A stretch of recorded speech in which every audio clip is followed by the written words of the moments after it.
Hello अस्सलाम वालेकुम। कैसे हैं आप सब लोग? उम्मीद करती हूँ बिल्कुल ठीक होंगे और खैरियत से होंगे। हम भी अल्लाह के करम और आपकी दुआओं से बिल्कुल ठीक हैं।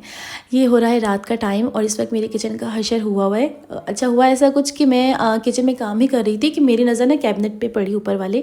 तो मुझे लगा ये बिल्कुल ना नीचे की साइड पर आ रहा है। तो मुझे लगा शायद मुझे लगा ऐसा। मैंने जाहिद को बताया, खाला को बताया, तो उन्होंने यही कहा कि नहीं, ये कैबिनेट जो है ना पीछे से बिल्कुल जाहिद चेक किया तो वो उखड़ रहा था। तो वो इतना डेंजरस हो गया था कि कभी भी वो गिर सकता था। तो मैंने ऊपर से हैवी चीज़ें फ़ौरन से ही निकाल ली कि अल्लाह ना करे ऐसा कुछ हो तो कोई नुकसान ना हो। तो जाहिद ने फ़ौरन से ही ना घर के ओनर को कॉल किया। तो उन्होंने अपने बंदे भेजे रात में ही चेक करने के लिए। तो उन्होंने यही कहा कि ये बहुत ज़्यादा डेंजरस हो चुका है क्योंकि कैबिनेट किसी भी वक्त गिर सकता है। हम खाली भी कर रहे हैं कैबिनेट को, लेकिन जो पीछे की टाइल्स थी ना वो भी उखड़ रही थी, बहुत उभरी हुई थी, तो वो भी किसी भी वक्त गिर सकती थी। और एक टाइल गिरती तो उसके बाद तो दड़ दड़ दड़ दड़ सारी गिर जानी थी। तो उन्होंने यही कहा कि रात को ही जो है किचन खाली करना है और कल ही काम स्टार्ट करेंगे।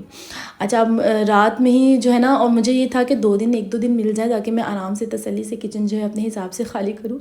तो मैंने कुछ सामान जो है वो रात में निकाल लिया था और बाकी मैंने सोचा कि सुबह उठ के निकाल लूँगी ना। लेकिन उनको हमसे ज़्यादा जल्दी थी। वो सुबह 7 बजे ही आ गए और फिर उन्होंने अपने ही तरीके से जैसे उनको समझ में आया उन्होंने सामान जो है बस फेंक दिया लाकर। खैर थोड़ा काम मेरा ईजी हो गया कि मुझे निकालना नहीं पड़ा, लेकिन बढ़ इसलिए गया कि मुझे रखना पड़ेगा और कुछ समझ नहीं आ रहा था कि कौन सा सामान जो है उन्होंने कहाँ रखा हुआ है। यहाँ मैं नाश्ता बना रही थी और मुझे उसमें भी इतनी प्रॉब्लम हो रही थी, पत्ती ढूंढ रही थी कहाँ है, चीनी कहाँ है, कुछ समझ में नहीं आ रहा था। सब कुछ जो है ना वो बहुत ही बिखरा हुआ था और इसी चक्कर में मुझे अपनी ना पीछे छुपी हुई चीज़ें भी कुछ मिल गई। ये हनी भी मुझे मिल गया, ये पता नहीं कहाँ कहीं छुपा हुआ था और ये मेरी आज इस पर नज़र पड़ी। मैंने कहा इसको अब तो मैं सामने फ्रंट पे रखूँगी। खैर मैं अपने किचन को एक जो है ना वो फाइनल सफाई का भी सोच ही रही थी कि मुझे करनी है, तो इसी बहाने अब ये भी हो जाएगी। लेकिन ये है कि काम बहुत ज़्यादा बढ़ गया है और अब मैं किचन में कुछ कर नहीं सकती हूँ क्योंकि वो पूरा का पूरा किचन जो है उन्होंने तोड़ दिया है।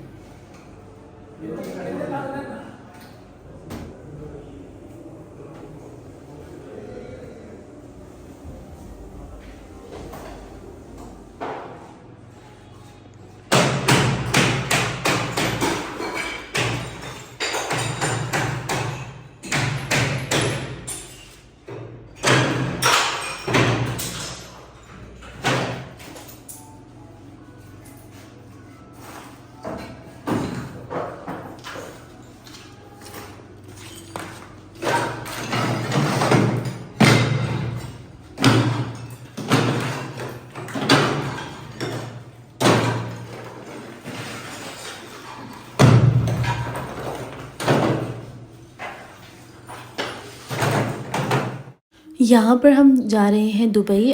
मेरे जेठ को जाना था पाकिस्तान और उनको छोड़ने जा रहे थे हम एयरपोर्ट। इससे पहले मेरा जाने का कोई इरादा नहीं था, लेकिन इस वक्त जो घर की सिचुएशन थी, घर पूरा बिखरा हुआ था, ऊपर से टाइल्स टूट रही थी, तो उसका एक तो शोर और ऊपर से इतनी डस्ट हुई हुई थी, इतना धुआं हो रहा था घर पर और मैं बाहर नहीं निकल पा रही थी क्योंकि हमारा जो किचन है वो सेंटर में है और लेबर का आना जाना वहीं से कॉरिडोर से ही हो रहा था।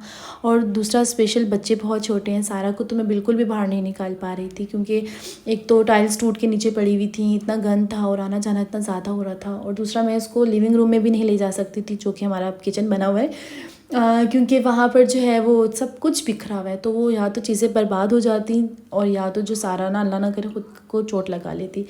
तो इसी वजह से मैं पूरी तरह से कमरे में पैक थी। तो शाहिद ने कहा कि आपने क्या करना है, बच्चे भी इतने तंग हो रहे हैं तो साथ ही चलें। तो फिर हमने कहा चलें और क्या चाहिए। तो ये बस एयरपोर्ट का रास्ता है, हम भाई को छोड़ने जा रहे थे और जब भी इस रास्ते से जाना होता है ना तो ख़ुद का भी दिल करने लगता है कि यार हम भी पाकिस्तान चले जाएं, मिलकर आ जाएं अपने प्यारों से। लेकिन यही है कि मैं कुछ टाइम पहले ही होकर आई हूँ पाकिस्तान से, मुझे इतना टाइम नहीं हुआ है, लेकिन जब भी एयरपोर्ट या जहाज़ नज़र आता है ना तो दिल करने लगता है कि यार बस जल्दी से जाके हो आएँ।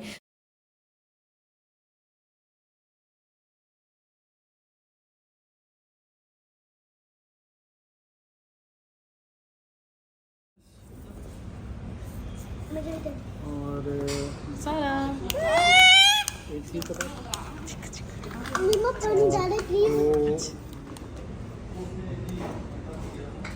अगर इब्राहिम ने खाना सही खाया, खाना खाने का पहले ऐसे बोला आप आहरा बुबू। अच्छा, भाई को हमने एयरपोर्ट पे छोड़ दिया था और उसके बाद जो है हम आ गए थे खाना खाने के लिए। ये दरमियान का टाइम था, ना लंच का ना डिनर का। इस वक्त 5 बज रहे थे लेकिन हम लोगों ने सुबह सिर्फ जो है नाश्ता ही किया था और उसके बाद कुछ खाया नहीं था, तो इतनी शदीद भूख लग रही थी। तो बस हम लोग यहाँ पर आए थे, लियारी होटल नाम है इसका, आई थिंक सही बता रही हूँ शायद। तो यहाँ की ना बिरयानी बहुत फेमस है, बहुत ही मज़ेदार होती है। लाइक आपको कराची की बिरयानी जो है ना उसका उस जैसी होती है, बहुत मज़ेदार। तो मैंने जो है वो चिकन बिरयानी मंगवाई थी और शायद ने मटन। तो मुझे बाद में एहसास हुआ कि मुझे मटन मंगवानी चाहिए थी क्योंकि मटन बिरयानी ज़्यादा मज़ेदार थी।